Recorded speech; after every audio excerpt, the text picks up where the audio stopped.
Jeff with Kudzu Craft. Today we're going to talk about tracking, and I'm going to show you how to build a simple skeg to improve the tracking on your boat.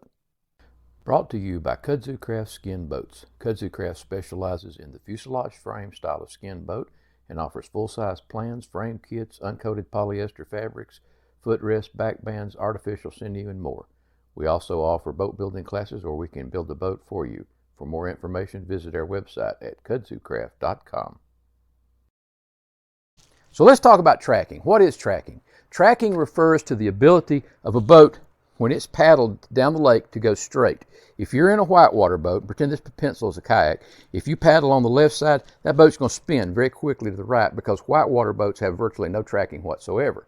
Out on the lake, that's a really bad trait, but in whitewater, it's a great trait. You want to be able to turn quick and maneuver. You have to. On the lake, you're going to be covering long distances. You want the boat to tend to go straight. Now, the trick is you got to find that balance point with your tracking. You can have one that tracks so hard it doesn't want to turn, and it's a real effort to make the boat turn. You just have to force it, and that's no fun either. So you've got to find that balance point. And I think my boats do a pretty good job, but I know that everybody has personal preference. What you like and what I like may be different.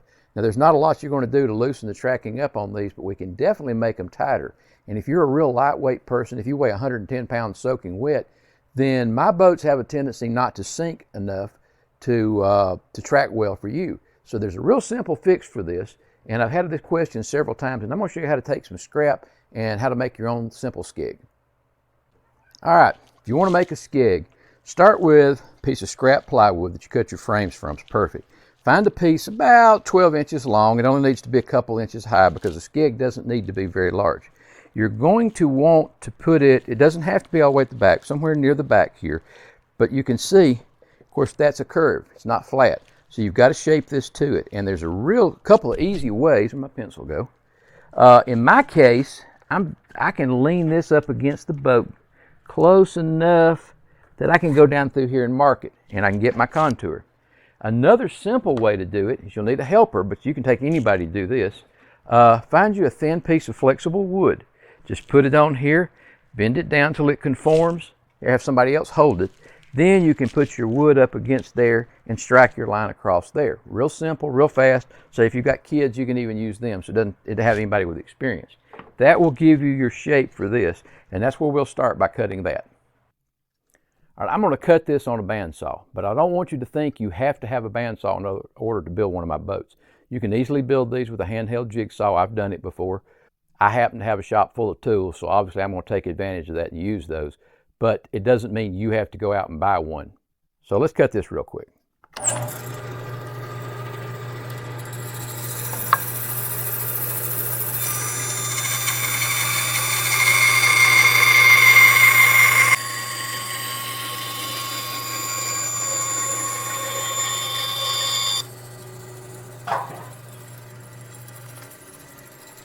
All right, now we've got this cut. It's probably not going to fit. You need to take it to your boat, see where the high spots are, mark it, trim it a little bit, and keep doing that till you get a good fit on there.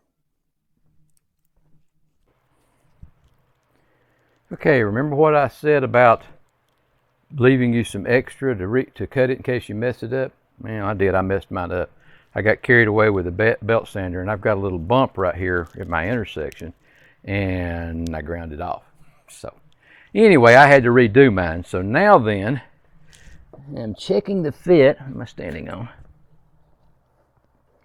And it's pretty good. If I were actually building this, I would spend a little more time on it, but now it's time to move on to sizing the thing. And I don't know if if you're not experienced, you won't know this, but this thing is enormous. If I put this on here, this boat would track like it's on rails. It'd be like turning a train.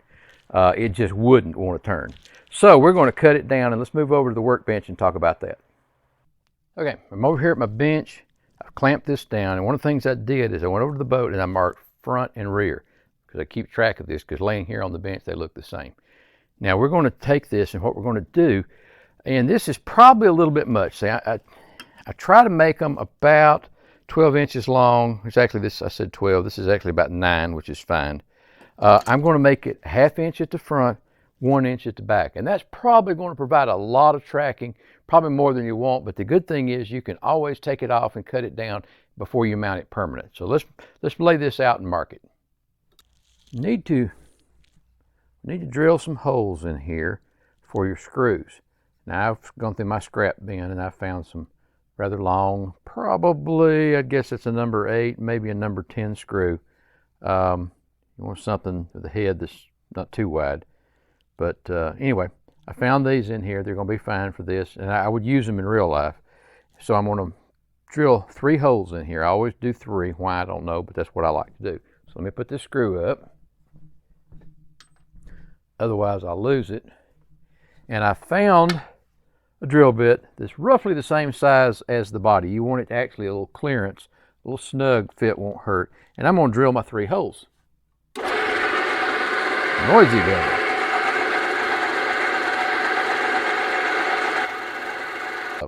Here's something else I like to do to one. Once I get the holes drilled, I'll take it over, and you really would want to wait to do this till you're finished and you've got this to size, but we went ahead and did it. I like to just kind of smooth these corners over and round them over. I'll just take them over, put them on the belt sander and roll it around and roll that edge over. But I like to taper the front and put a little bit of taper in there because when water hits it, it's going to make it flow smoother around it. Is it really going to make a difference? I doubt you're going to notice it, but it makes me feel better, and I like the way it looks.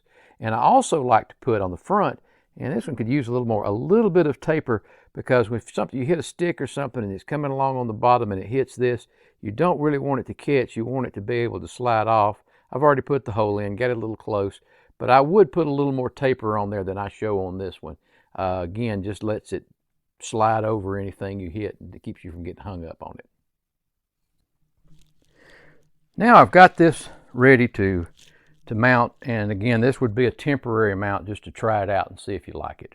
You want to find where your holes go. Whoa, let me move those before I drop them. Put this on here, and I've got the screws out, so I can do that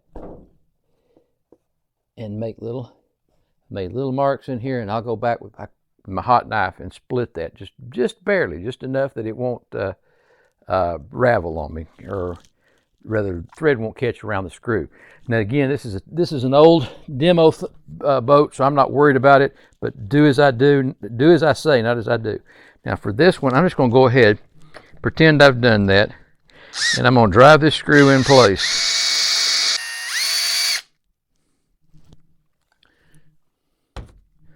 All right, now we've got this installed.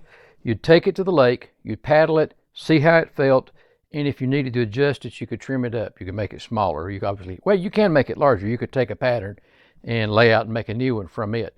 But let's assume that you're going to go down there, it's too big, you're going to trim it down 2 or 3 times till you get it like you want. Then go back, trim, put you a, what am I trying to think, countersink in here for your holes, make sure they fit flush. Again, you're going to have stick, you hit the bottom, something comes along, and you don't want it to catch there, so put a little more taper. You don't want it catching on those screws, so you need all that flush.